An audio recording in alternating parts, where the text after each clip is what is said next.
সূরা মুহাম্মদ পড়ে দেখবেন, ইন তানসুরুল্লাহ ইয়ানসুরকুম, তোমরা যদি আল্লাহকে সাহায্য করো তবেই আল্লাহ তোমাদেরকে সাহায্য করবেন। আমরা সবাই ব্যক্তি পূজায় লিপ্ত হয়েছি, দুনিয়া পূজায় লিপ্ত হয়েছি, আমরা সবাই দুনিয়াদারি নিয়ে ব্যস্ত হয়ে গেছি। আর যখন আমাদের ভাইরা মারা যাচ্ছে তখন আমরা মায়া কান্না দেখাচ্ছি। এইসব ভণ্ডামি দিয়ে জিহাদ হবে না, এইসব ভণ্ডামি দিয়ে বাইতুল মুকাদ্দাস বিজয় হবে না। আল্লাহর কাছে ফিরে আসেন, পরিপূর্ণ দ্বীনে দীক্ষিত হন। ইন তানসুরুল্লাহ ইয়ানসুরকুম, তোমরা আল্লাহকে সাহায্য করো, অর্থাৎ তোমরা আল্লাহর দ্বীনকে সাহায্য করো, আল্লাহ তোমাদেরকে সাহায্য করবেন। ওয়া ইউসাব্বিত আকদামাকুম, তোমাদের পা আল্লাহ পাক শক্ত করে দিবেন। আল্লাহ সতর্ক করেছেন, ওয়া ইন তাতাওয়াল্লাউ, তোমরা যদি মুখ ফিরায় নাও আল্লাহ থেকে, তোমরা যদি মুখ ফিরায় নাও, ইস্তাবদিল কওমান গায়রাকুম, আল্লাহ পাক তোমাদেরকে সরাই দিয়ে নতুন কওমকে নিয়ে আসবেন। সুম্মা লা ইয়াকুনু আমসালাকুম, তারা তোমাদের মতো অপদার্থ হবে না। এটা আল্লাহ পাকের দ্ব্যর্থহীন ঘোষণা। অতএব পরিপূর্ণ ইসলামে দীক্ষিত হতে হবে, আমরা সবাইকে ইসলামে ফিরে আসতে হবে, ওলামায়ে কেরামের সাথে সম্পর্ক রাখা এবং একই সাথে জাতিগত একটা ঐক্য গঠন করা। জাতিগত ঐক্য গঠন করে একটা শরিয়া রাষ্ট্র কায়েম করে, একটা পরিপূর্ণ ইসলামী রাষ্ট্র কায়েম করে, নবী সাল্লাল্লাহু আলাইহি ওয়াসাল্লামের সুন্নত অনুযায়ী একটা মদিনা রাষ্ট্র কায়েম করে আপনি আন্তর্জাতিক মহলে চাপ দিতে পারবেন ইনশাআল্লাহ। আর যদি সেটা না হয়, আর যদি আমাদের রাষ্ট্র ব্যবস্থা, সরকার ব্যবস্থা, প্রশাসন এগুলোর ধার না ধরেন, তাহলে আমি বলে দিচ্ছি, আপনারা লিখে রাখেন, আজকে গাজাবাসীর যে অবস্থা হয়েছে, আজকে ইরাক, সিরিয়া, লেবানন, জর্ডান এগুলোর যে অবস্থা হয়েছে, আমাদেরও যে সেই অবস্থা হবে না এর কোনো গ্যারান্টি নাই। মিয়ানমার আমাদের উপর যেভাবে রোহিঙ্গাদেরকে চাপিয়ে দিয়েছে, আপনি আমি কোথায় যাব? আমাদের উপর যদি এরকম অবস্থা চাপিয়ে দেওয়া হয়, আপনাকে আমাকে কি ভুটান জায়গা দিবে? আপনাকে আমাকে নেপাল জায়গা দিবে? আপনাকে আমাকে কি মায়ানমার জায়গা দিবে? আপনাকে আমাকে কি ভারত জায়গা দিবে? আপনাকে আমাকে কি পাকিস্তানও জায়গা দিবে?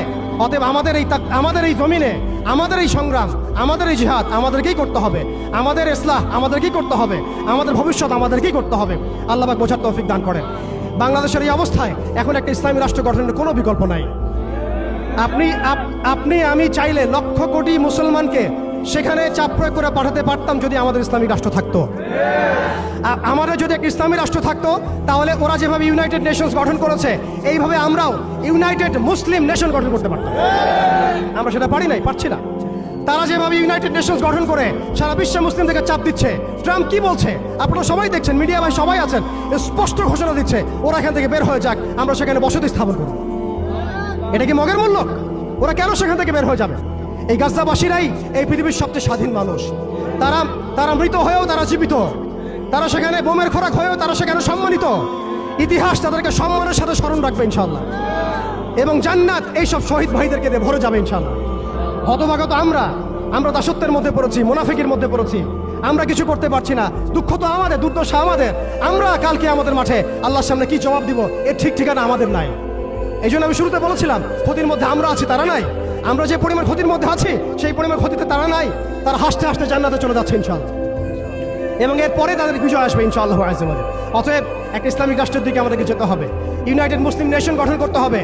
ন্যাটোর বিকল্প চাই আমাদের, ন্যাটোর বিকল্প বাহিনী গঠন করতে হবে আমাদেরকে IMF এর এগেনস্টে আমাদের ব্যাংকিং সিস্টেম তৈরি করতে হবে, ওদের ওয়ার্ল্ড ব্যাংকের এগেনস্টে ওয়ার্ল্ড মুসলিম ব্যাংক তৈরি করতে হবে, ওদের প্রযুক্তিগুলোর বিরুদ্ধে আমাদেরকে প্রযুক্তি তৈরি করতে হবে, ওদের মিডিয়ার এগেনস্টে আমাদের এই ভাইদেরকে মিডিয়ার মধ্যে ঝাঁপিয়ে পড়তে হবে। আপনারা সবাই সব মিডিয়াগুলোকে ইসলামী মিডিয়া বানায় ফেলেন। ওরা আপনাদেরকে জুজুর ভয় দেখায়, সত্য থেকে পিছিয়ে ফেলে। আপনারা এদেরকে ভয় করবেন না, আল্লাহকে ভয় করেন। ওয়ালা তাখাফুহুম ইত্তাকুল্লাহ, আল্লাহকে ভয় করেন, তাদেরকে ভয় করবেন। আল্লাহ রাব্বুল আলামিন আমরা সবাইকে যেন ঈমানদার হওয়ার তৌফিক দান করেন।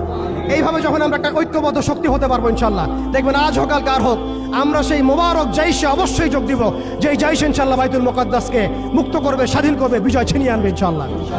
এই বিষয় মনের মধ্যে কোনো রকম হীনমন্যতা রাখবেন না, কোনো প্রকার সংশয় রাখবেন না যে আগামীতে অবশ্যই সেই বাইতুল মুকাদ্দাস থেকে কালিমা লা ইলাহা ইল্লাল্লাহ মুহাম্মাদুর রাসূলুল্লাহর এই পতাকাই উড়বে ইনশাআল্লাহ তাআলা। তারা এই পতাকাগুলোকে সরিয়ে ফেলতে চায়, তারা জাতীয়তাবাদের আদলে এই বিশ্বকে সাজাতে চায়, কিন্তু আল্লাহ রাসূল সাল্লাল্লাহু আলাইহি ওয়াসাল্লাম বলেছেন, এমন একটা কাঁচা বাড়ি, একটা পাকা বাড়ি বাদ থাকবে না যেই বাড়িতে কালিমা লা ইলাহা ইল্লাল্লাহ মুহাম্মাদুর রাসূলুল্লাহর পতাকা উড়বে না। এটা নবী সাল্লাল্লাহু আলাইহি ওয়াসাল্লামের ভবিষ্যৎবাণী।